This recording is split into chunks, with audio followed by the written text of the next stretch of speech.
Muchas gracias por estar presente a todos ustedes, muchas gracias por los organizadores de este evento, por darme esta oportunidad.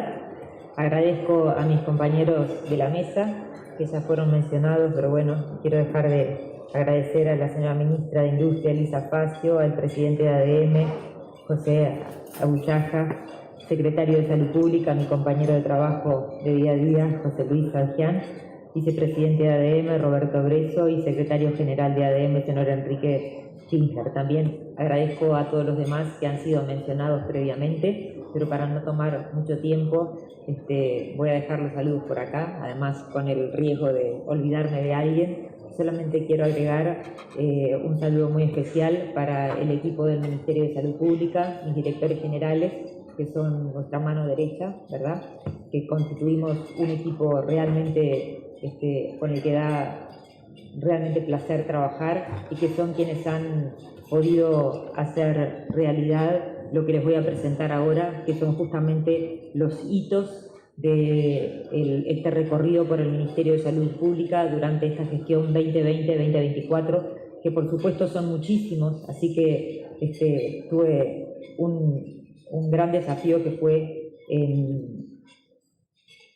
hacer de ellos un resumen de 45 minutos para no ser muy extensa. Lo primero que tenemos que decir es que lo que caracterizó esta gestión y estos desafíos han sido desafíos sin precedentes realmente a nivel nacional. Durante muchísimos años no se había visto que en una gestión tuviéramos tantas emergencias y tantos desafíos como es desde el inicio la declaración de la pandemia, a los pocos días de asumir el gobierno, posteriormente la viruela símica, posteriormente el gobierno se encontró y el Ministerio de Salud Pública envuelto en una crisis del agua que nos llevó muchísimo tiempo, la encefalitis equina del oeste, en la que trabajamos en conjunto con el Ministerio de Ganadería, Agricultura y Pesca, también la gripe aviar, recordarán también el virus sincicial respiratorio que obligó a adelantar las vacaciones el año pasado,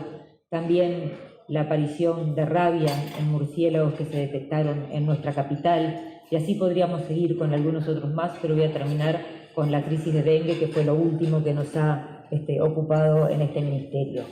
En base a esta situación con la que se encontró el ministerio en este periodo y ocupándonos plenamente de lo que era urgente, el ministerio no dejó de ocuparse también de lo que era importante. Y por eso quiero hacer una breve mención, porque es imposible empezar a hablar de la gestión de este ministerio sin nombrar, aunque sean 2 o 3 diapositivas, lo que ha sido el COVID. El COVID fue una pandemia que, si bien hay una pandemia cada 100 años, esta fue muy especial, un mundo globalizado en el cual en pocas semanas los gobiernos quedaron paralizados, el mundo entero quedó paralizado, los servicios de salud en los lugares más increíbles del mundo, en los que tenían capacidades instaladas muy buenas, quedaron saturados, cosa que no pasó en nuestro país, por supuesto, y además generó una enorme carga de sufrimiento en todos los pacientes, familiares y también en el equipo de salud. ¿Cómo se vivió en Montevideo y en Uruguay? En Uruguay se vivió, por suerte, con un buen trabajo entre el Ministerio de Salud Pública y Presidencia de la República y una coordinación espectacular entre lo que fue todos los distintos fuerzas vivas de este país. Ahí tienen un libro que se llama COVID-19 Miradas Territoriales, en las cuales se publicó cuando yo era directora general de salud, y en la cual cada director departamental de salud de los 19 departamentos de nuestro país implica e imprime su principal sentir, su principal desafío durante esta pandemia. Es decir, Uruguay lo vivió, lo trabajó y realmente créanme que fue un desafío increíble. Recuerdan los residenciales, los problemas de frontera, la llegada de las vacunas, el trabajo con la ANEP, el trabajo de las ambulancias. Es decir, fue un gran desafío que a nivel mundial fue reconocido como uno de los países que trabajó en la pandemia con mejor nota, con mejores resultados. Y acá lo que tenemos son recortes de prensa, pero yo creo que más importante que los recortes de prensa son los números. En esta gráfica vemos que Uruguay, no sé si acá tengo para señalar, es la curva que está más abajo. Uruguay comenzó, acá tenemos las muertes confirmadas por COVID por millón de habitantes. Y si ustedes se fijan, Uruguay es el que tiene menor mortalidad por millón de habitantes comparado con España, Francia, Argentina, Portugal, Chile, Brasil, inclusive países como Estados Unidos. Y esa mortalidad no solamente que fue menor durante todo el periodo, sino que empezó mucho más tardíamente. Si ustedes ven la curva, no sé si con esto puedo mostrar, no. La curva de Uruguay comienza más tarde, es decir, evitamos el primer pico de la pandemia.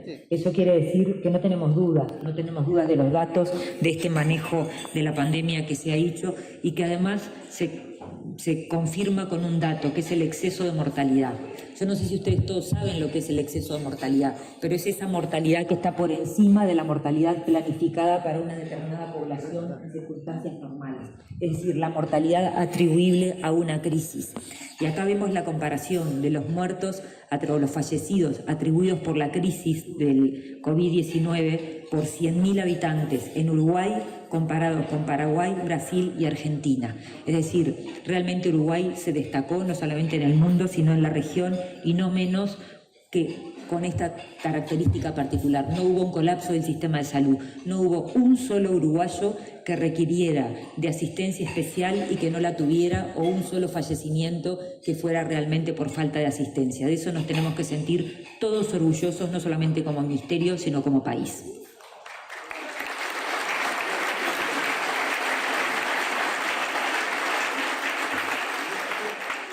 Pasando ahora a una parte que, bueno, parece un poco más tediosa, pero va a ser interesante para cada uno de ustedes en la medida de sus áreas. Vamos a hablar del Ministerio de Salud Pública y sus direcciones generales.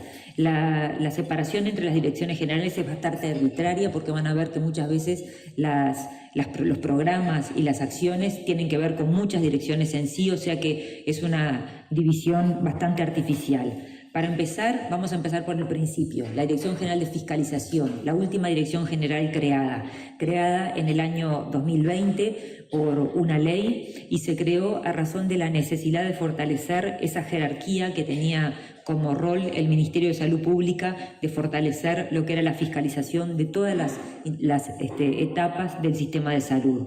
Comienza su funcionamiento ya en la pandemia con la ayuda de la Dirección General de Coordinación, y hoy en día cuenta con 79 funcionarios, 50 ingresaron por concurso y 29 de diferentes unidades del Ministerio de Salud Pública. Cuenta con 30 equipos inspectivos, que antes eran solamente 7, y no menos importante, en cada una de las inspecciones se labra un acta en la cual queda registrado qué es lo que sucede y cuál es la definición de la DIGEFI en cada una de las inspecciones que realiza, cosa realmente importante y bien novedosa. Las actividades se dan a lo largo del país, como ya todos ustedes conocen. Algunos de ustedes habrán recibido alguna multa firmada por mí respecto a esto, que bueno, tal vez no es muy simpático, pero bueno, es el deber del Ministerio de Salud Pública de fiscalizar las emergencias móviles, los servicios de salud, todos integrales, privados, públicos, residenciales para adultos, centros estéticos, y fiscalizan todas las áreas, lo que es comida, lo que es equipamiento, medicamentos, diferentes servicios. Y también acá tenemos presentes muchos representantes de la industria. Fiscalizan lo que es la importación, la exportación y la fabricación de productos de la salud, medicamentos, alimentos, cosméticos, domisanitarios, el rotulado frontal, las ópticas, las farmacias. Es realmente un trabajo bien interesante y que abarca todas las especialidades. Quisiera detenerme un minuto en lo que es la fiscalización del tabaco, porque se ha hablado mucho de ello.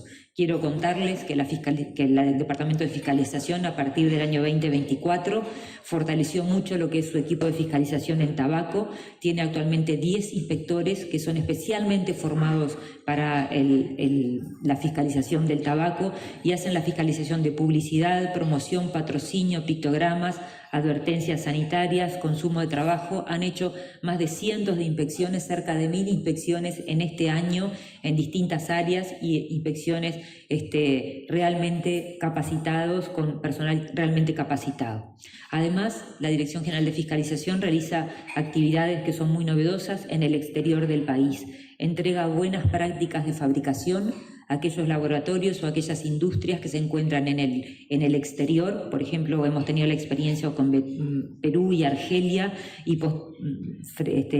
en poco tiempo con Costa Rica y con India, de fiscalizar algunos centros de producción de medicamentos que después de obtener su certificado de buenas prácticas pueden importar a Uruguay asegurando una correcta calidad para nuestra población. O sea que esto es algo muy importante y muy novedoso. Y para terminar con DIGEFI, es un orgullo para todos nosotros en el Ministerio de Salud Pública que se haya certificado en la norma ISO 9001. Así que felicitaciones a la Directora General de Coordinación, que la tenemos aquí presente, Carolina Rebagliati.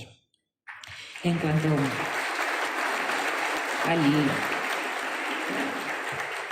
pasamos al Instituto Nacional de Donación y Trasplante, que tendríamos muchísimo para hablar. Además, es mi especialidad previa a esta vida, en mi vida clínica, pero voy a hablar dos cositas. Primero, que nuestro Sistema Nacional de Donación y Trasplante nos permite ofrecer las mejores tasas de trasplante en América Latina. Y ahí ustedes tienen los números, simplemente voy a mencionar: Uruguay trasplanta 52,6% cada millón de habitantes, cuando la media para América Latina es de 15%. Y esto aumenta si estamos hablando de órganos, células y tejidos, que en el 2003 fueron 792 personas. Y lo otro que voy a decir del Instituto Nacional de Donación y Trasplante es que se creó un programa, el Centro de Producción de Terapias Avanzadas, CEPROTEA, por ley, que va a permitir trabajar en ingeniería tisular, ingeniería celular, ingeniería genética y terapias combinadas. ¿Qué son las terapias combinadas? Ni más ni menos que lo que habrán escuchado alguna vez como células CAR-T. Las células CAR-T consisten en la modificación genética de los linfocitos para que sean capaces de reconocer y destruir de manera más eficaz y precisa aquellas células tumorales. Uruguay está en el camino de esta terapia de última generación, que esperemos que en los próximos meses o en los próximos años sea de acceso para la población. Ya estamos trabajando en eso. Vamos a pasar ahora a la Dirección General de Salud, que es realmente un monstruo, diríamos. Es una dirección general enorme, de la cual por supuesto que no puedo hablar de todo. Voy a elegir algunas cosas específicas, por ejemplo, nombrar sus áreas programáticas. Son de gran importancia porque es de donde salen las políticas de salud del Ministerio, se crean en las áreas programáticas. Teníamos 16 programas, que ustedes ahí lo pueden ver, y en este periodo se crearon 4 programas más: el de salud cerebral, el de actividad física y salud, y el de prevención y tratamiento de adicciones, y el de enfermedades raras y anomalías congénitas, que permitieron diseñar políticas de salud específicamente para estos temas. Quiero hablar específicamente de 2 políticas de salud que han sido muy importantes: el Plan Nacional de Salud Mental y algo respecto al cáncer. En cuanto al Plan Nacional de Salud Mental, es un plan que todos ustedes conocen, que ha sido muy priorizado por el Gobierno Central, por Presidencia de la República, y que se hace en conjunto con el MIDES, con ACE, con la Junta Nacional de Drogas, que es interinstitucional, que abarca todo el territorio nacional a través de las direcciones departamentales de salud, que llevan esta política a territorio y que incluye nuevas estrategias como por ejemplo la telemedicina. Acá tenemos el ejemplo de Río Negro, que fue uno de los primeros departamentos que junto a la Intendencia de Río Negro aplicó la telemedicina como accesorio para el trabajo en salud mental con psiquiatras, justamente para suplir esa falta de psiquiatras que a veces tenemos en el interior del país. Las prestaciones ya las conocen, pero creo que es importante recalcarlas. Es la extensión de la psicoterapia para pacientes de 25 hasta 30 años en base a datos que se recogieron del sistema de intentos de autoeliminación recientemente formado en nuestro ministerio, que nos dicen que los pacientes hasta los 30 años tienen un pico o un incremento de intentos de autoeliminación. La reducción de los valores de las tasas moderadoras para estos pacientes, que antes eran de 470 pesos y hoy pagan 120 pesos por cada consulta, y el aumento del número de consultas. Recientemente en la OMS muchos países decían: nosotros damos 5 consultas, damos 10 consultas. Uruguay da entre 24 y 110 consultas según la necesidad para los diferentes pacientes. O sea que es realmente una cosa absolutamente positiva y remarcable, recalcable de Uruguay las prestaciones que presenta en salud mental, sobre todo si además le agregamos que la fluoxetina y sertralina, antidepresivos de primer nivel, se entregan ya de forma gratuita y se ha bajado el tope de la tasa moderadora del escitalopram. Estos son prestaciones realmente importantes y que se complementan con otros aspectos de nuestro programa o nuestra Estrategia Nacional de Prevención de Suicidio 2021-2025. No quiero dejar de nombrar lo que es el sistema de registros de intento de autoeliminación. Esto nos permite, eso no existía antes, y nos permite tener un control acerca de si los prestadores cumplen o no cumplen con la normativa.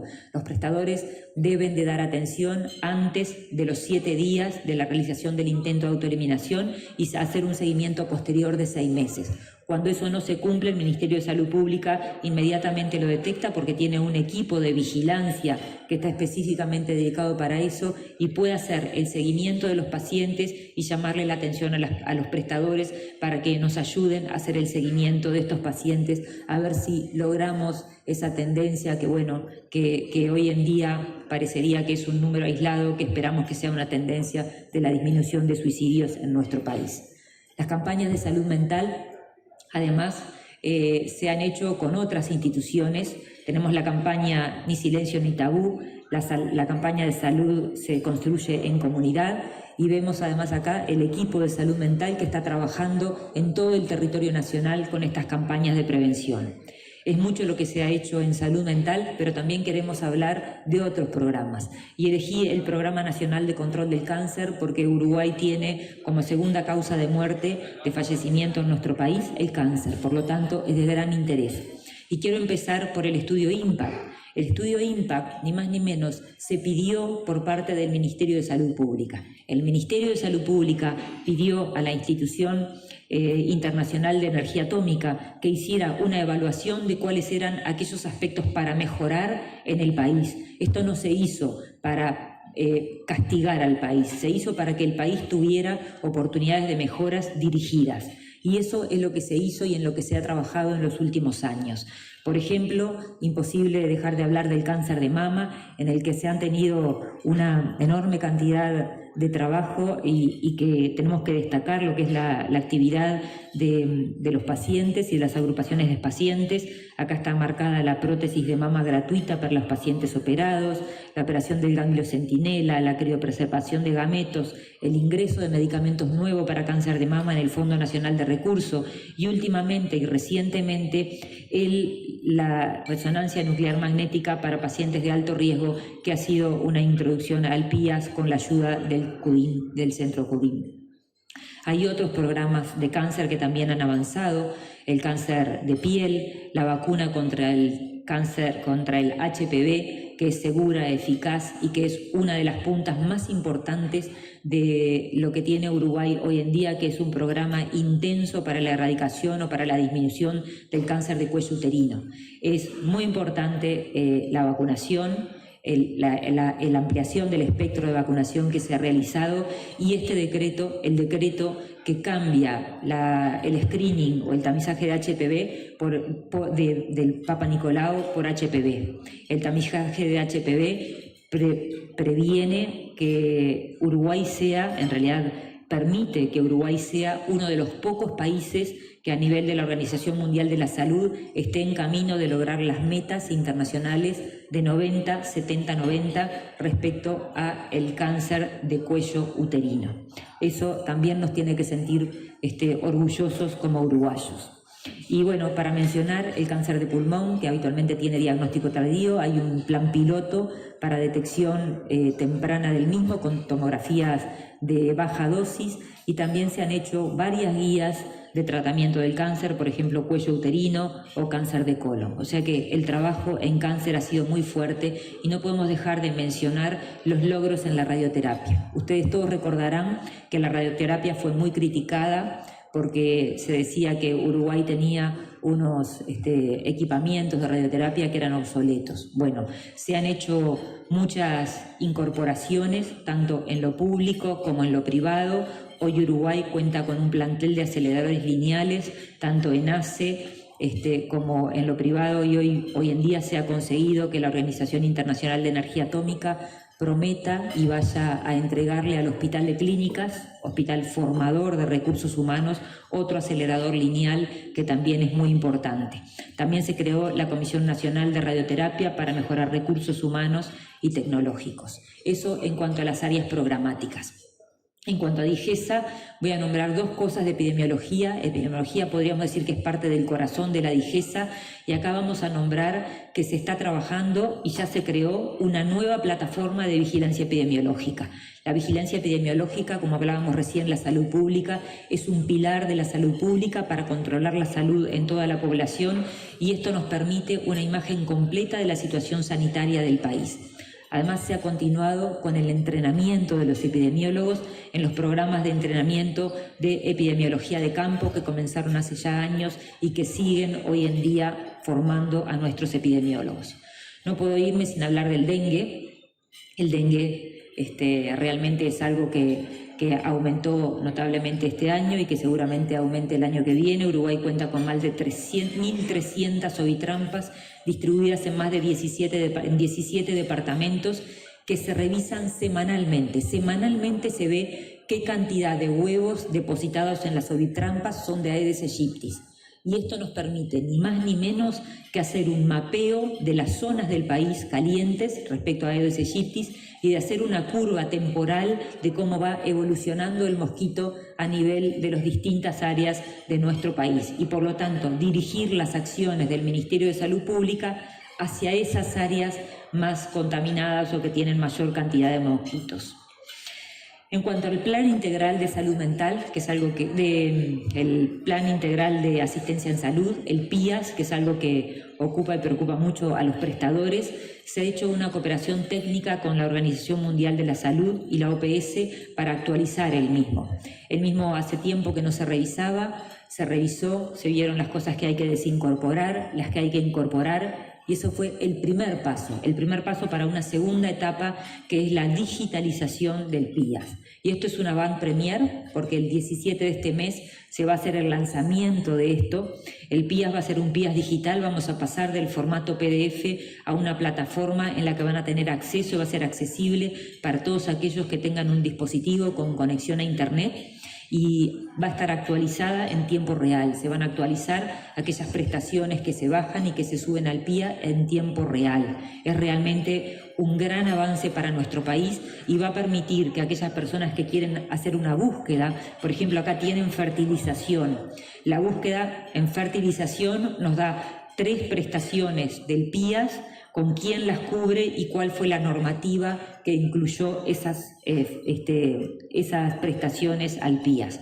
No podemos dejar de hablar de las campañas de comunicaciones que han sido fundamentales para la prevención y la promoción de salud en todo lo que es la actividad del Ministerio de Salud Pública, desde la vacunación antigripal, alimentación saludable, cardiovascular y todas las demás campañas que ustedes han visto en la tele y en los diferentes medios. La Dirección General del Sistema Nacional de Salud tal vez es uno de los puntos que puede ser un poco más aburrido para algunos, pero tal vez un poco más interesante para otros. Nos ha permitido una caracterización del mercado laboral. El mercado laboral en salud implica el 7,5% del empleo total del país, o sea que es una fuente de empleo muy importante para el país, del cual es el 45% se orienta a lo que es la asistencia y el resto a puestos no asistenciales.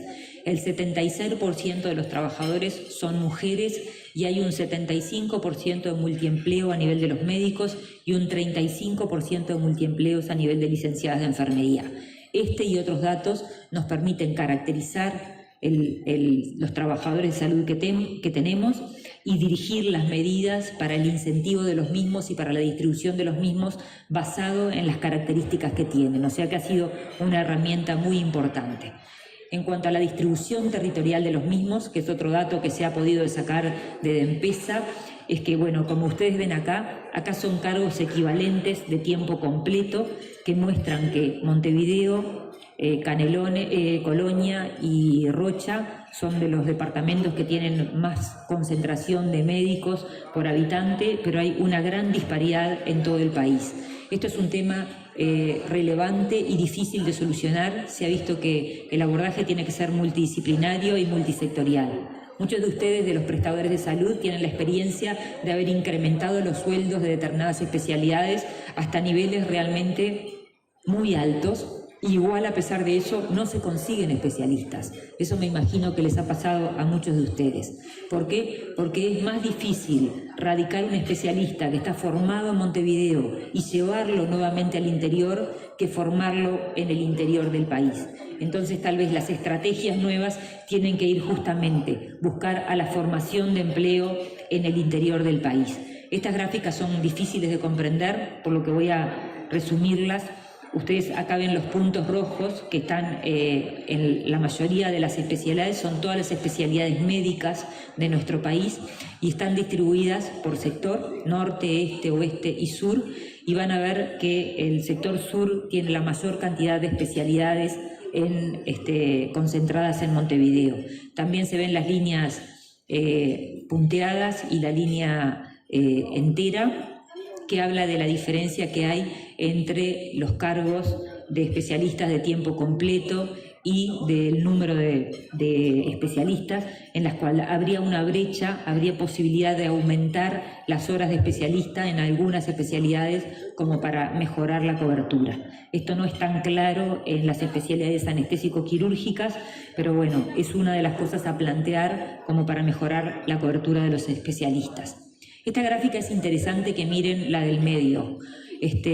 Los auxiliares de enfermería. Los auxiliares de enfermería no se concentran más en Montevideo. Se concentran, sí, en Montevideo, pero también en la región oeste. ¿Y por qué se da esto? Porque las escuelas de enfermería están distribuidas en todo el país. Entonces no hay un desarraigo hacia Montevideo para la formación y otra vez un desarraigo hacia el interior del país para nuevamente ejercer y practicar el interior del país. Por eso damos énfasis en eso, en la formación, el desarrollo y la planificación de las especialidades. Comenzamos por el desarrollo de un modelo sistemático para planificar las especialidades médicas del Uruguay. Este modelo se creó con la Organización Panamericana de la Salud y se está estudiando hoy con el Consejo de Residencias Médicas una nueva modificación a la ley de residencias médicas para ver si logramos que se formen realmente aquellas especialidades que el país necesita, porque hoy en día vemos que no hay un acompañamiento entre lo que el país necesita y la formación de residentes. De repente se forman residentes en áreas que no se necesitan y en aquellas que sí no lo hacen. Y respecto a eso, esta curva es bien interesante. Si ustedes miran las especialidades que tenemos a la derecha, que no se ven porque son muy chiquitas, por eso les agregué el cuadro verde que tienen arriba. Tenemos imagenología, endocrinología y anestesiología. Son especialidades en las cuales hay más formación de residentes que médicos que se retiran del mercado. O sea que prevemos que para el futuro va a haber especialistas en estas disciplinas. Pero miren lo que es el cuadro inferior rojo a la izquierda. Alergiología, infectología y reumatología, hay mucho menos formación de la gente que se retira del mercado. O sea que aquí ya sabemos qué especialidades nos van a faltar en los futuros años y nos va a permitir la formación de estas especialidades. Estos son datos bien importantes que se sacaron de DIGESA y de DEMPESA. Acá voy a ir rápido. Todos saben que el Ministerio de Salud Pública tiene como priorización la capacitación de todo el personal de salud. INEFOP tiene una plataforma de formación continua de todos los profesionales, inclusive no médicos, de más de 130.000 usuarios con 30 cursos en la web. De esos 30 cursos, 23 se realizaron a partir del 2022 en 6 grandes áreas temáticas que las pueden ver: salud mental, cuidados paliativos, niñez, lactancia, COVID, y al cual el curso que estamos desarrollando ahora le vamos a agregar el tema de dengue, que es un tema emergente para los próximos meses. Vamos a pasar al gasto y financiamiento en salud, un tema un poco más denso pero bien importante. Simplemente señalar que a partir del 2018 el gasto total en salud de nuestro país ha estado por encima del 9%, recomendación de la Organización Mundial de la Salud, y lo que es el gasto público en salud en porcentaje del PBI se ha permanecido estable desde el 2016 en más de un 6%, con ciertas variaciones que pueden deberse a diferentes causas, entre ellas algunas cosas puede influir el COVID o no, porque hay un análisis profundo para hacer de esto, pero no me voy a detener. Lo importante sí es que tenemos ya desde hace muchos años más de un 6% del gasto público en salud como porcentaje del Producto Bruto Interno. Y esto nos posiciona en un lugar privilegiado respecto a la comparación con otros países de América Latina.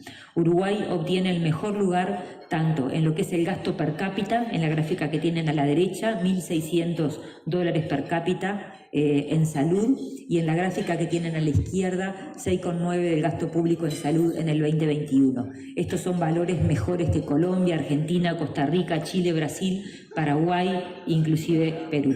O sea que Uruguay se encuentra en una posición privilegiada, cosa que a veces no somos capaces, estando metidos en lo nuestro, de valorarlo. Pero Uruguay está en una posición privilegiada en el cual, a partir del 2016, cuando ya terminaron de ingresar los diferentes grupos a el Sistema Nacional Integrado de Salud, la financiación por parte del sistema público pasó a ser un 70%. Es decir, el 70% provenía de rentas generales y del Seguro Nacional de Salud, dejando menor a un 30% lo que es el gasto privado. El gasto privado se compone de lo que es el gasto de los prepagos y el gasto de bolsillo. Y esto nos permite situarnos en lo que es este gráfico. Este gráfico de financiamiento en salud es bien descriptivo, tiene dos líneas, dos umbrales. El umbral vertical es el que marca el umbral del porcentaje de gasto de bolsillo, en el cual vemos que Uruguay tiene más de un 6% de gasto de bolsillo y menos de un 6% del gasto público en salud y menos de un 20% del gasto de bolsillo, por lo cual se encuentra en el cuadral privilegiado. Acá simplemente ver que desde que se cambió la normativa y se realizó una movilidad regulada desde marzo a diciembre, el sistema de salud ha tenido pocos cambios de afiliados, un 1,5 a 1,4%, lo que da cuenta de la estabilidad en la cantidad de usuarios que se mueven, lo que asegura una sostenibilidad del sistema y da cuenta de cierto grado de aceptación o de satisfacción con el prestador que ha elegido el usuario. En cuanto a la producción asistencial de salud, simplemente mencionar que las consultas de urgencia centralizadas bajaron durante la pandemia, pero ascendieron a niveles post-pandemias, o sea que en esto se ha recuperado, las instituciones de asistencia médica colectiva han recuperado su actividad. Y en cuanto a lo que son las consultas a domicilio, vemos que ha habido una baja de los llamados en radio, sobre todo en Montevideo. Eso seguramente se refiere al aumento que hay de consultas en las emergencias médicas. Como otra producción asistencial es la consulta en policlínica presencial y no presencial. Ustedes ven en la gráfica de la derecha las curvas llenas que marcan la disminución de la consulta presencial durante la pandemia, que se recuperó parcialmente post-pandemia, y el aumento de la consulta no presencial. Pero si miran la curva de la derecha, ven que la suma de ambas consultas, es decir, la actividad no presencial compensó la caída de la actividad presencial durante la pandemia y no ha habido cambios en la actividad de la consulta en el sistema de salud. Eso es muy buena noticia también. En cuanto a las intervenciones quirúrgicas, también en época pospandemia hemos recuperado, las instituciones de asistencia médica colectiva han recuperado la cantidad de intervenciones quirúrgicas por cada 1.000 afiliados y recuperado lentamente, pero también se ha recuperado en lo que son las intervenciones quirúrgicas de urgencia, que alcanzaron un poquito más elevado el nivel que el prepandémico. Acá tenemos la producción asistencial, son las técnicas diagnósticas. Está la ecografía, la endoscopía, la tomografía axial computada y la resonancia nuclear magnética.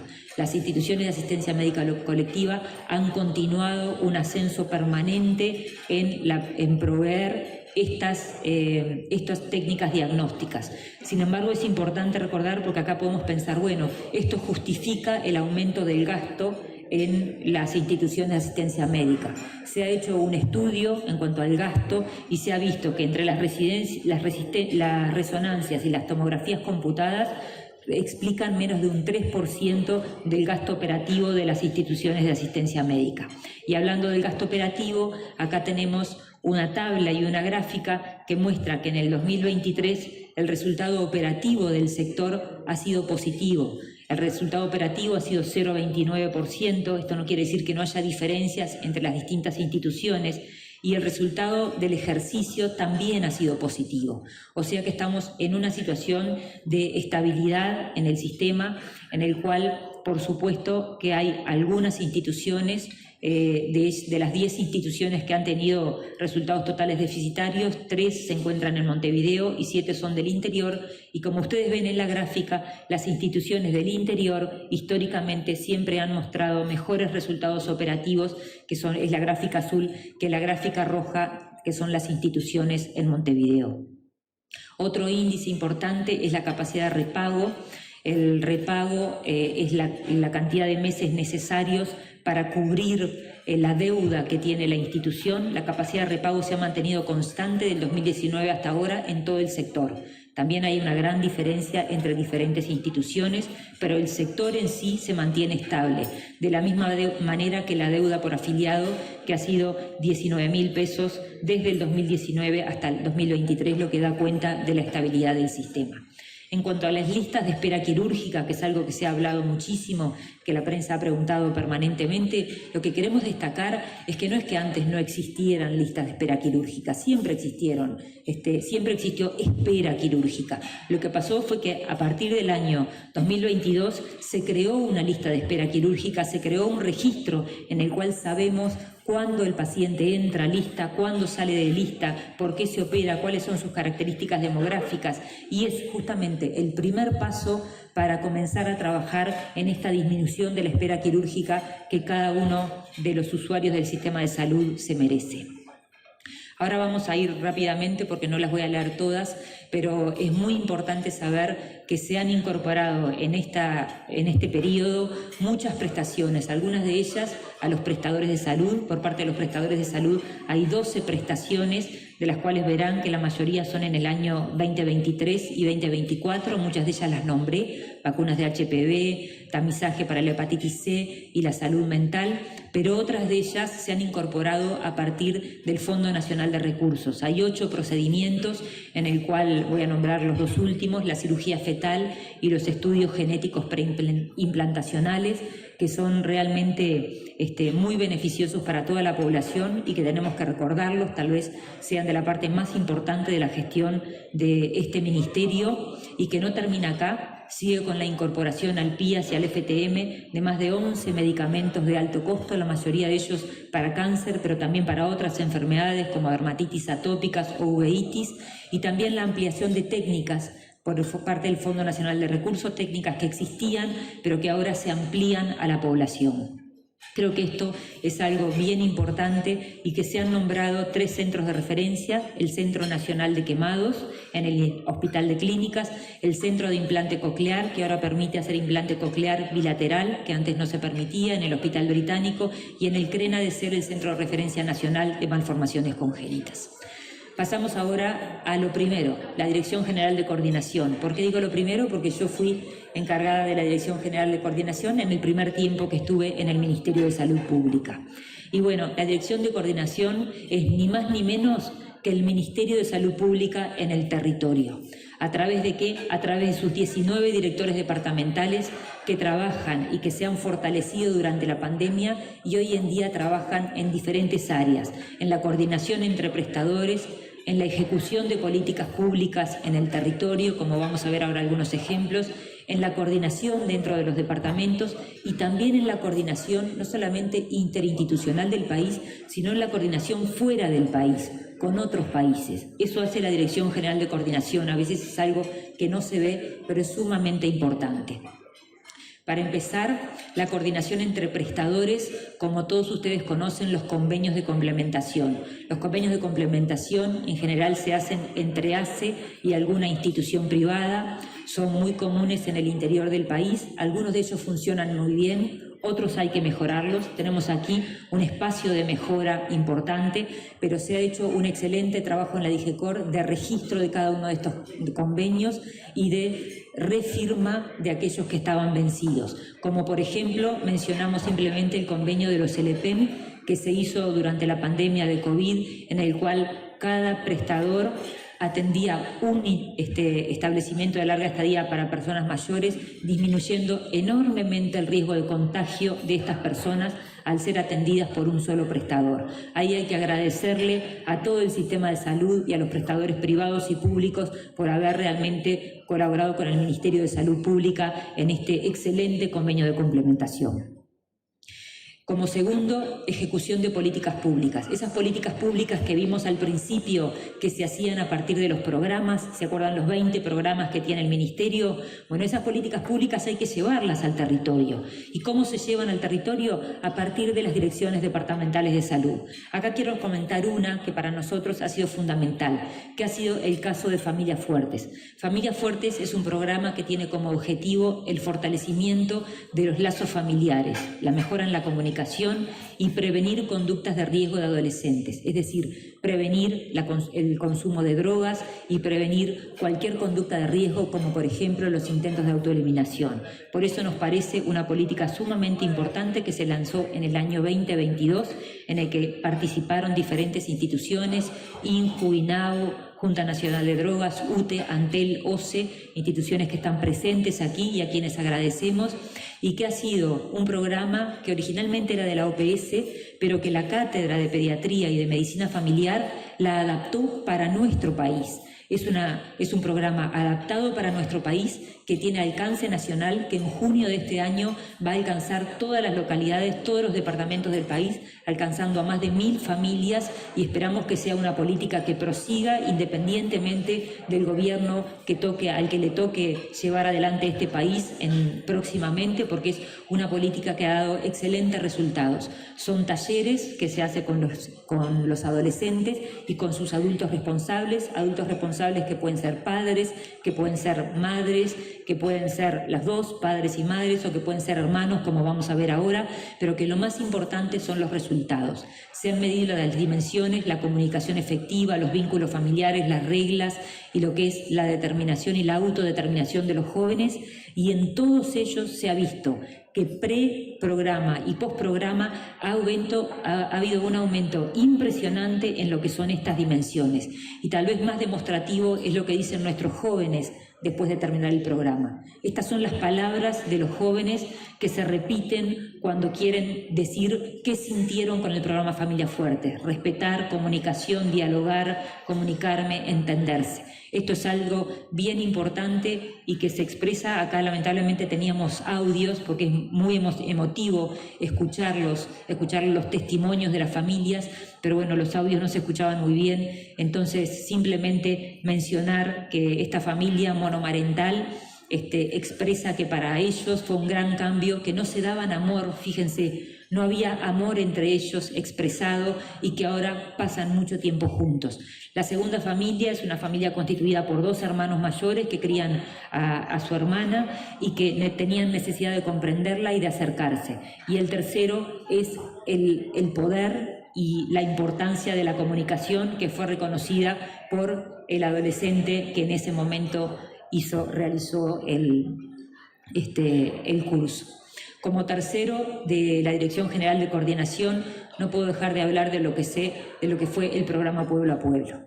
La vacunación Pueblo a Pueblo fue un programa realmente con un esfuerzo conjunto de todas las direcciones departamentales de salud y los centros coordinadores de emergencia, con las fuerzas vivas de cada departamento. En cada departamento intervino las intendencias, el MIDES, otros ministerios, el Ministerio del Interior, el Ministerio de Defensa, y lo que se hizo fue llegar a cada pueblo de menos de 1.300 habitantes. Fíjense, 103.000 personas fueron vacunadas en esos pueblos pequeños, dadas más de 158.000 dosis de vacunas y lo que es más impactante y me gustaría que presten atención, 345 localidades fueron a ser vacunadas específicamente por nuestros vacunadores, el Ministerio de Salud Pública y la Comisión Honoraria de Lucha Antituberculosa. Acá están todos los pueblos, que por supuesto no los voy a leer, pero algunos si quiere sacarle alguna foto para buscar a ver si algún pueblito que conoce está representado, que seguramente sí. Estos son los 345 pueblos que se vacunaron y que fue realmente un orgullo para nuestro país. Como habrán podido ver, a medida que aumentaban las dosis de vacunación, de a poquito el índice de Harvard de infección, es decir, los colores rojos fueron pasando a naranja, a amarillo y a verde, es decir, la vacunación fue efectiva en nuestro país. Así que un gran éxito que era lindo compartirlos con ustedes. Y voy a terminar con la actividad de DIGECOR entre lo que son las instituciones dentro y fuera del país. DIGECOR trabajó y trabaja hoy en día, sigue trabajando con lo que es la relación entre los diferentes países. Acá tenemos una primera foto, que es la foto de los camioneros. No sé si algunos de ustedes recordarán lo que era la entrada de camioneros durante la pandemia. Uruguay no podía quedarse sin el traslado de mercaderías hacia afuera y hacia adentro del país, por lo tanto había que tener un cuidado especial en que esos camioneros no contagiaran a la población. Los directores departamentales de salud hicieron un trabajo excelente haciendo el testeo necesario, el seguimiento de estos camioneros, el aislamiento de los mismos, y podemos decir que ningún paciente en Uruguay se contagió por la entrada de ningún camionero en nuestro país, habiendo podido mantener el comercio en todas las actividades fronterizas de nuestro país. Eso fue un enorme logro. Lo mismo sucede con los cañeros. La segunda foto se ven los cañeros en Artigas. Tuvimos que hacer negociaciones muy importantes con las diferentes instituciones, los cultivadores de caña de azúcar, con UTA y también con aquellos funcionarios que venían o aquellos empleados que venían a trabajar desde Argentina. Cómo hacerlos entrar desde Argentina sin que traigan más COVID y sin contagiar a nuestra población. Eso se trabajó con el director departamental de Artigas, Leonardi, que realmente hizo un excelente trabajo, y también podemos decir que ningún uruguayo se contagió por la llegada de estos contingentes de cañeros desde Bella Unión y desde Brasil hasta nuestro país. Y lo último que creo que debe enorgullecernos a todos como uruguayos: en ningún momento Uruguay cerró las puertas a quienes pedían refugio. La tercera foto que ven es la foto de un hogar que daba refugio a aquellas personas que pedían asilo en nuestro país. En ningún momento Uruguay cerró sus puertas. Se coordinó con Cancillería y con los diferentes gobiernos de otros países para permitirles que los refugiados entraran al país, se testearan, hicieran su cuarentena y posteriormente pasaran a ser atendidos por el Ministerio de Desarrollo Social. Y bueno, ya he hablado bastante hasta acá, pero lo último, esto sí es lo último que les voy a decir, es que para mí el hecho de haber trabajado en el Greg Mortimer fue una de las experiencias más importantes y más emotivas de toda mi carrera. Recordarán ustedes que durante la pandemia muchos buques quedaban varados sin que ningún país los dejara tocar tierra y les diera asistencia. Muchas personas murieron en cruceros, muchas personas murieron embarcadas, lo que fue realmente dramático.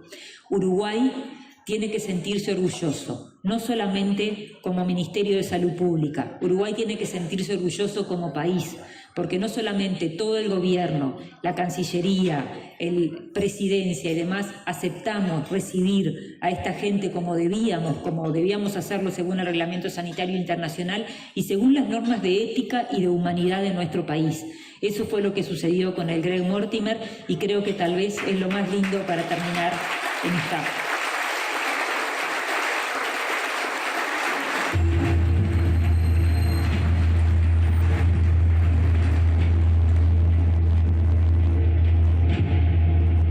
nosotros tenemos que proporcionarle la ayuda necesaria. Entonces lo primero que había que hacer era ir a conocer, hacer un reconocimiento del lugar y un reconocimiento de situación, rápidamente. Quien se iba a encargar un poco de la coordinación era la doctora Karina Ranto. Y decidimos en una primera reunión trabajar como eso, como un equipo único formado por personal de la salud, médicos en general entrenados en medicina intensiva, cualquier especialidad médica que permitiera lidiar con situaciones de emergencia y de estrés. Esas eran las 3 condiciones fundamentales para poder llevar a cabo la misión. Pasado mañana, un avión de evacuación médica va a repatriar australianos y neozelandeses del crucero Greg Mortimer de esta Foro Uruguay. Autorizó el aterrizaje y despegue de un vuelo humanitario.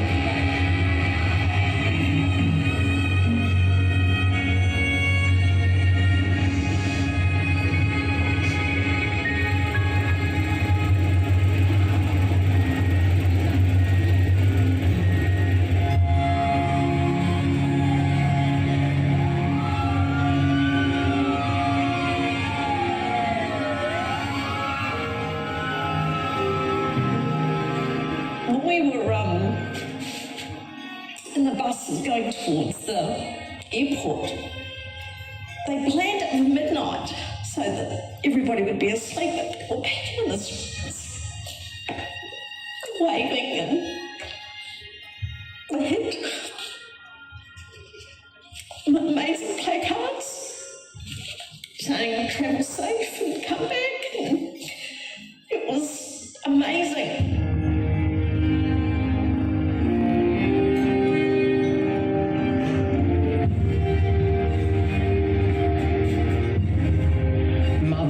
Fathers, children, young people, old people, waving at us with banners, wishing us all the best, clapping. You could hear them saying, you know, safe trip home. This passenger kissed the tarmac at Montevideo's International Airport before boarding a chartered Airbus for the flight back to Melbourne.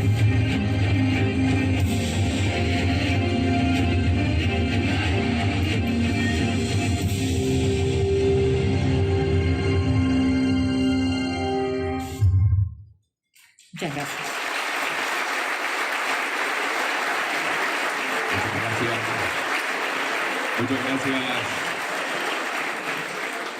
Muchas gracias, señora ministra, por su presentación. Ahora ya le vamos a dar paso a nuestros colegas que van a hacer las preguntas, pero queríamos saludar también al presidente del Correo, que está por aquí, y al presidente de la Agencia Nacional de Vivienda, que también nos acompañan. Así que, bueno, muy amable. Si gusta tomar agua, adelante, mientras Mariana y Alfredo les formulan las primeras preguntas. Bueno, buenas tardes, ministra, buenas tardes a todos. Ministra, como siempre, han llegado muchas preguntas de la audiencia y nosotros tenemos otras tantas para hacerles. Vamos a ir intercalando, si les parece. Por acá le preguntan, por ejemplo, ¿cuál es la planificación del Ministerio respecto al plan de vacunación de COVID? ¿Se va a seguir suministrando vacunas en forma periódica? Bueno, este año se están suministrando vacunas y eso va a quedar a decisión de la Comisión Nacional Asesora de Vacunas, que es quien en realidad asesora al Ministerio de Salud Pública en cuanto a esto. Si tuviéramos que adelantar algo, es probable que la vacuna de COVID quede anualmente como refuerzo, pero es algo que realmente no lo decide el Ministerio de Salud Pública y mucho menos yo, lo decide la Comisión Nacional Asesora de Vacunas. ¿Dentro del esquema nacional de vacunación? No necesariamente dentro del esquema de vacunación, no. Otra pregunta que llega desde la audiencia es en relación a las menciones que se hacen desde la oposición con respecto a la escasez de medicamentos. Y ahondo un poco más. Ayer la precandidata Carolina Cose habló de esto en su discurso, hablaba no solamente de la escasez de medicamentos, sino de la falta de especialistas en el interior y del abandono que se da de los centros de salud en los distintos puntos del país. ¿Cómo reacciona usted cuando escucha estas observaciones que se hacen desde la oposición? Bueno, creo que todas las afirmaciones hay que mirarlas en su contexto, ¿no? Cuando afirmamos que hay falta de especialistas en el interior del país, ¿de qué estamos hablando? ¿Es algo de este año, del año pasado? Desde que yo entré a la residencia hace muchos años hay falta de especialistas en el interior del país. El Ministerio de Salud Pública ha trabajado, y como yo les mostré hoy en una de las diapositivas, tal vez pasó muy rápida, estamos trabajando ya. Lo primero que se hizo fue llamar a la OPS, hacer un estudio de las brechas de especialistas, hacer un estudio de qué especialistas van a faltar más que otros y intentar trabajar. Estamos trabajando muy bien, codo a codo, con el doctor Briva, el decano de la Facultad de Medicina, y con toda la comisión de residentes para intentar realizar un cambio, que no lo voy a explicar ahora, es algo realmente bastante complejo, pero realizar un cambio gradual para ver si podemos lograr de alguna manera la formación de más especialistas. Además, otra estrategia es la formación de los especialistas en el interior del país. Es muy difícil para el especialista desarraigarse, venir a Montevideo y después volver a desarraigarse para ir al interior del país. Entonces, el hecho de la descentralización de la universidad es otra de los pilares para esto. En cuanto a, bueno, la pregunta tenía varios temas.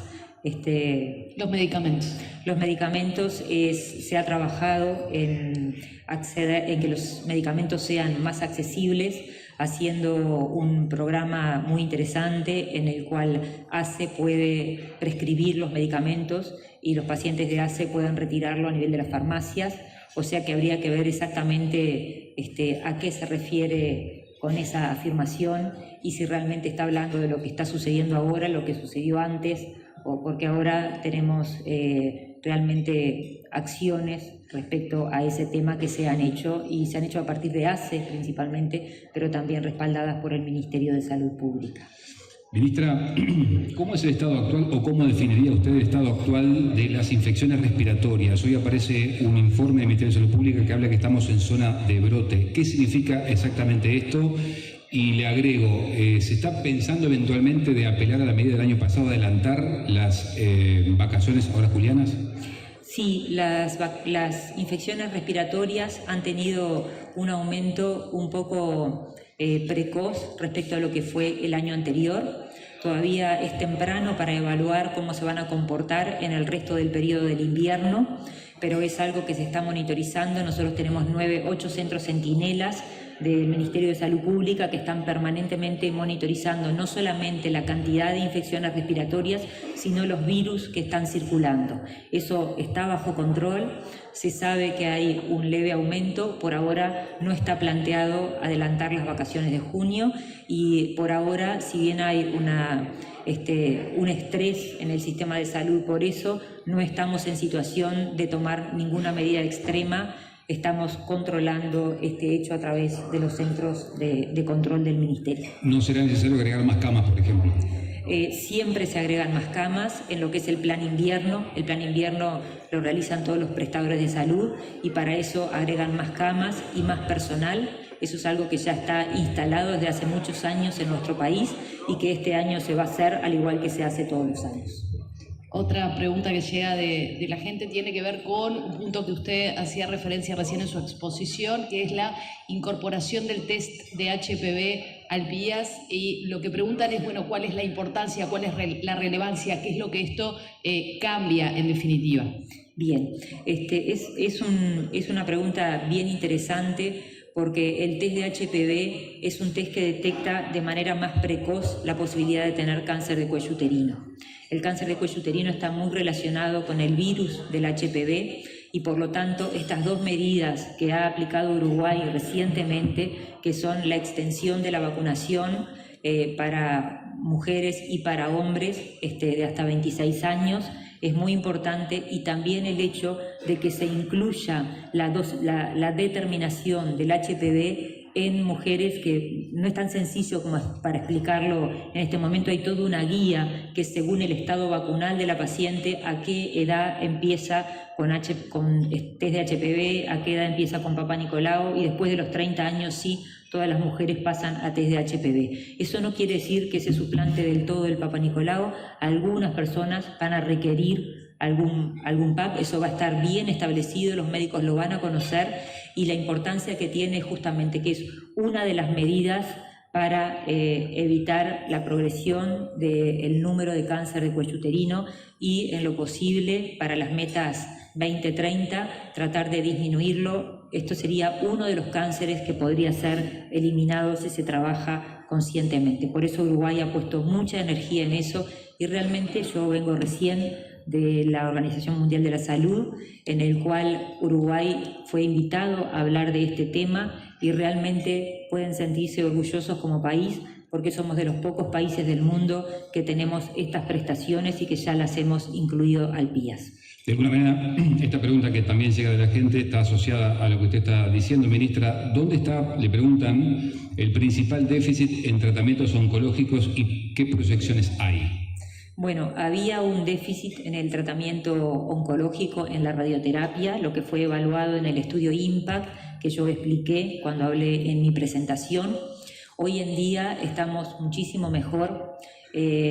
Para volver a repetir esto, porque es importante que la población sepa, en el sistema público se han puesto a funcionar 3 aceleradores lineales de primera generación que estaban parados, que no estaban funcionando, se hicieron los contratos respectivos y ahora la población tiene aceleradores lineales en el sector público muy buenos.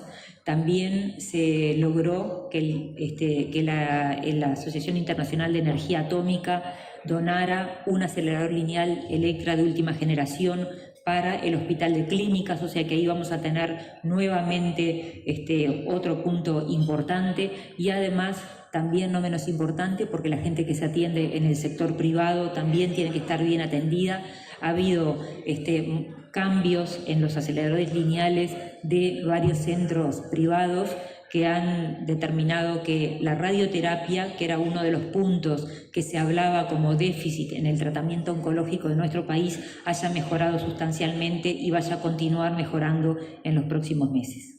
Le pregunto sobre un tema que estuvo muy sobre la mesa en el gobierno anterior y que a lo largo de este gobierno ha habido casos puntuales, pero del que quizás se conoce menos cuál es la situación en la actualidad, que tiene que ver con los medicamentos de alto costo y los procesos por los que tienen que pasar aquellas personas que los requieren para poder acceder a ellos, lo cual implica un desgaste más allá del que ya tienen por su situación clínica. ¿Ha habido avances en ese sentido que se habían propuesto con respecto a eso? ¿Ha habido mejoras en la entrega? ¿Cuál es un poco el camino a recorrer en ese sentido? Sí, lo primero que tenemos que saber es que en la industria se fabrican medicamentos diariamente por centenas, ¿no? Decenas y centenas de medicamentos nuevos y siempre vamos a tener medicamentos nuevos es infinito, para agregar, para dar un mes más de sobrevida a un paciente que tiene cáncer, para dar una esperanza más de sobrevida. Es decir, esto siempre va a existir. El tema de los medicamentos de alto costo es un tema que no es solo de Uruguay, que es un tema a nivel país y lo estamos tratando en la Organización Panamericana de la Salud. La pregunta concreta que se ha hecho en Uruguay muchos de los medicamentos de alto costo, que antes se accedía solamente por amparo, pasaron al Fondo Nacional de Recursos a ser entregados simplemente con el trámite del Fondo Nacional de Recursos. Además de eso, se ha mejorado el procedimiento de compras y esas compras de los medicamentos de alto costo que se condena al Ministerio y que el Ministerio tiene que proveerlos, que por supuesto los provee inmediatamente, se han agilizado con un procedimiento nuevo de compras en la cual también vamos a tener la ayuda y el apoyo del Fondo Nacional de Recursos. Se están estudiando la incorporación de nuevos medicamentos que hoy en día se acceden solamente por juicios de amparo. Se está estudiando la presencia, no voy a decir aquí cuál, porque bueno, hasta que no salga más vale no quemar la noticia, pero tenemos un medicamento muy importante que se accede por juicio de amparo, que estamos intentando incluirlo en lo que es las prestaciones del Fondo Nacional de Recursos. O sea que se ha avanzado muchísimo en eso desde el principio del periodo y continuamos haciéndolo ahora. ¿Cuándo se incorporaría, ministra? Bueno, no quiero decir una fecha para que después no me digan, dijo en un mes y pasó en 2. Puede adelantar que es un medicamento muy requerido. Es un medicamento requerido, sí. Bien, ministra, créame que esta se la íbamos a preguntar igual, pero también ha llegado de la gente, ¿está bien? De alguna manera usted en la presentación no sé si queriendo o sin querer, hace una respuesta a algunos cuestionamientos que ha hecho sobre la cantidad de muertos que hubo en Uruguay por COVID. Usted sabe los comentarios que hizo la ex ministra de Salud Pública a propósito del manejo de la pandemia y la cantidad de muertos. ¿Qué comentarios tiene para hacer usted sobre lo que dijo Muñoz? Bueno, los comentarios ya los hice en la presentación. Me parece que no es necesario hablar sobre lo que dijo la ex ministra. Yo creo que es más importante hablar sobre la realidad. La realidad se mostró en la presentación. El número de muertos por millón de habitantes en Uruguay fue uno de los más bajos del mundo, no llegando a 2.200 por millón de habitantes. Eso implica que Uruguay tuvo un excelente desempeño porque la mortalidad es en realidad el indicador más fuerte del resultado del ejercicio de un programa. O sea que creo que con eso está todo dicho. Otra pregunta que nos llega.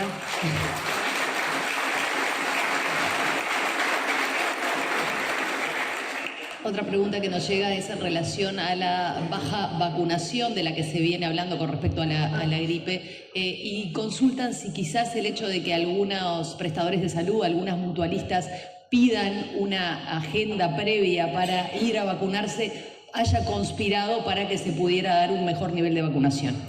Bueno, en primer lugar, quería comentarle a la población que los niveles de vacunación no son tan bajos. Habitualmente Uruguay tiene un nivel de vacunación entre 400.000 y 500.000 pacientes por año. Hoy estamos cerca de 440.000, si no me equivoco, subsecretario, que usted lo tiene. Ahí está, que tú lo tienes más en la mente, pero aproximadamente estamos en esos valores. ¿Qué pasa? Nosotros queríamos estar encima de eso. Queríamos este año llegar a más. Entonces, por eso hablamos de que no está satisfaciendo nuestras expectativas, porque queremos, para disminuir lo que es la sobrecarga del sistema de salud y demás, que la mayor cantidad de gente se pueda vacunar. Entonces, la verdad que quisiéramos aprovechar esta oportunidad para que la población sepa la importancia de la vacunación, no solamente para protegerse uno, sino para proteger también a los demás compatriotas que de repente necesitan una atención en emergencia y tienen que esperar por aquellos casos que podrían ser evitables si se vacunan. El hecho de la interna de cada una de las instituciones de asistencia médica la desconozco. Lo que sí les digo es que la vacunación está disponible en todos los vacunatorios de la Comisión Honoraria de Lucha Antituberculosa. En la mayoría de ellos no se necesita ni agenda ni nada, uno va y se vacuna, o sea que realmente es muy fácil vacunarse en todo el país. Le preguntan por acá, ministra, usted habló de la estabilidad del sector, ¿incluye esto el CASMU? Bueno, como dijimos, el sector está estable en sus números en general. Hay algunas instituciones que tienen resultados que no son tan buenos. Esos resultados de esas instituciones, que no es solamente el CASMU, hay alguna otra institución que también estamos ayudándola. Hoy en día se creó en el Ministerio de Salud Pública una unidad de monitoreo. Esa unidad de monitoreo tiene como... ¿A cuál ministra, discúlpeme, a cuál están ayudando? ¿A qué mutualistas? Bueno, hoy en día estamos decidiendo cuáles van a ser las próximas mutualistas en las cuales vamos a proporcionarle ayuda a través de este sistema de monitoreo.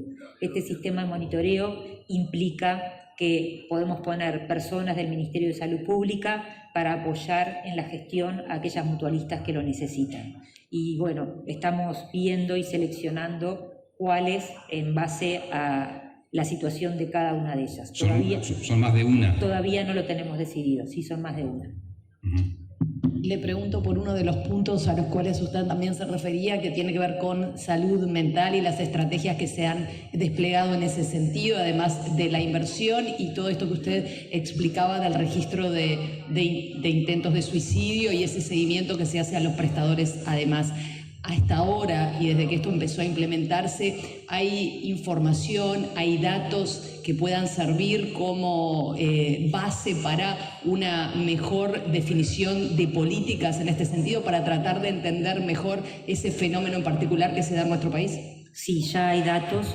Uno de los datos claros que mencioné fue el que se ha visto que ese pico, hay dos picos de de fallecidos o de intentos de autoeliminación en diferentes grupos etarios. Uno de ellos se pensaba que era hasta los 25 años y se vio que se extendía hasta los 30 y motivó como política de salud la extensión de las prestaciones hasta los 30 años.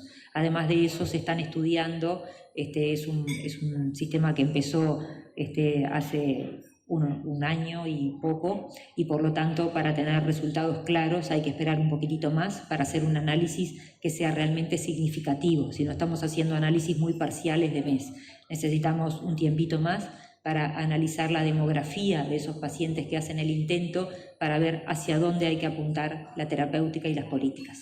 Nos están pidiendo que vayamos cerrando, ministra. Hay varias de la gente que ha enviado, pero yo le quiero hacer una en particular. Con la atenta mirada acá del senador Guido Manini Ríos, le quiero preguntar si usted no tiene aspiraciones políticas para las próximas elecciones. Bueno, yo hoy en día estoy, como el senador sabe, dedicada 100% a la gestión del Ministerio de Salud Pública.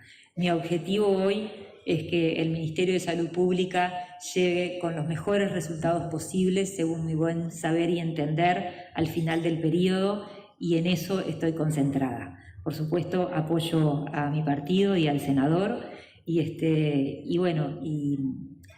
abierta a diferentes opciones. Ha habido muchos desafíos en mi vida, pero hoy en día no estoy pensando en la política, estoy pensando en el Ministerio de Salud Pública y en nuestra gente. Pero no cierra ninguna ventana, digamos.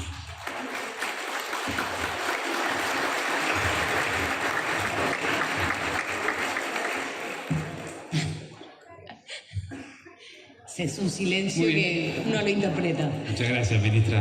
Muchas gracias.